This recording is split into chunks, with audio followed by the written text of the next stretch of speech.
دوستو آج کا انگلش ورڈ ہے improvement.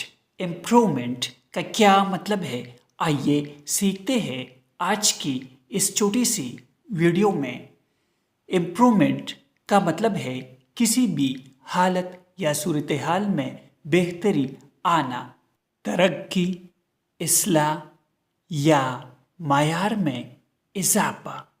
For example, we noticed a great improvement in the quality of the product.